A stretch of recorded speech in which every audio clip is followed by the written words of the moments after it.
Welcome back. President Trump praising Mexico for making progress on a trade deal with the U.S. The two countries have been in talks to renegotiate the North American Free Trade Agreement, NAFTA. But the president's message to Canada is a bit different, decidedly less friendly. The president tweeted this: "Deal with Mexico is coming along nicely. Auto workers and farmers must be taken care of, or there will be no deal.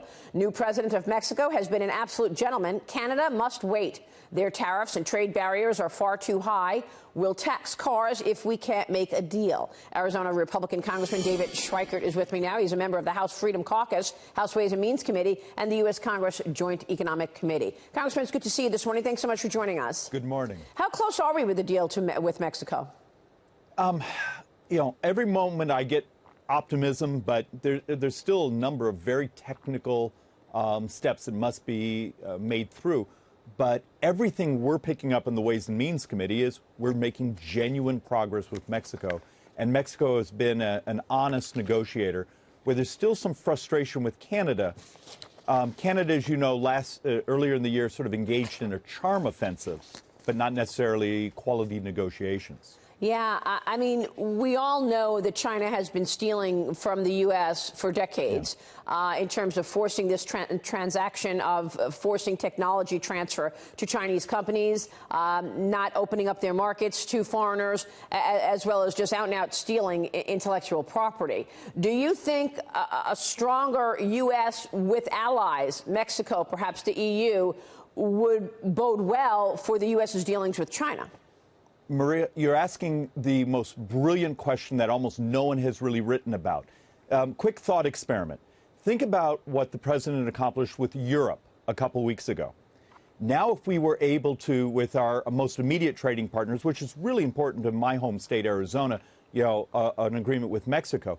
But if you started to bring the world together, saying we're lowering barriers, we're protecting our intellectual property, now the world needs to deal with China, who is the bad actor on the world stage. Right. And I mean, that was the whole issue about putting aluminum and steel tariffs on some of our allies. Some detractors of the president said, why are we fighting with our friends? Why not get everybody together to go against the big bad gorilla in the room, and that is China? Look, and as you know, on some of the metal tariffs, it's a little more complicated because there's something called transshipment, where it may come from the massive overcapacity in China, shipped through other countries. But it looks like we're actually making progress with our European allies, now hopefully with Mexico, and hopefully Canada will come in and be an honest negotiator. But if we can accomplish this, if we can sort of bring the world together to deal with the overcapacity, the stealing, the other things that China is the great sinner of, I think you need a world versus China to actually make everyone, shall we say, operate fair in a world trade system. Right. I'll tell you, if a deal with Mexico is at hand over the near term, this would impact markets. This would impact a lot because markets and investors and, even supporters of the president want to see another deal. I know one deal was done with South Korea. So tell us what the sticking point is at this point. Is it still the auto origination? Where is a vehicle originated, produced in the U.S. or Mexico? Is that one of the sticking points? I can't tell you all the sticking points, but first, from sort of being from the desert Southwest, we have an incredible trading relationship with Mexico, and it's important. It's the complication of modern supply chains. So it would also be good for the continued growth in Arizona. But there were a number of sticking points. Percentage of an automobile, how much it would be considered content, U.S. content, and how do you do that calculation? Right. Everything we're being told is we're making progress, because it turns out it's complicated. There's some parts, believe it or not, that go back and forth across the border multiple times. Right, exactly. So how do you do those calculations? And then there's some other things of how do you protect investments.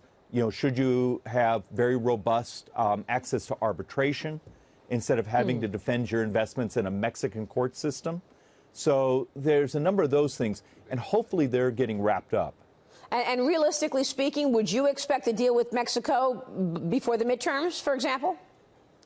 I don't know. I can be hopeful because I know for some of the negotiators, there was an intent to try to have a package put together before Mexico changes its government. Right. But apparently the president is demonstrating a certain warmness to the incoming administration in Mexico. But it's still, I think, from just who you're negotiating with, it would be rational to try to get a package done before that transition. Congressman, it's good to see you, sir. Thanks so much. Thanks.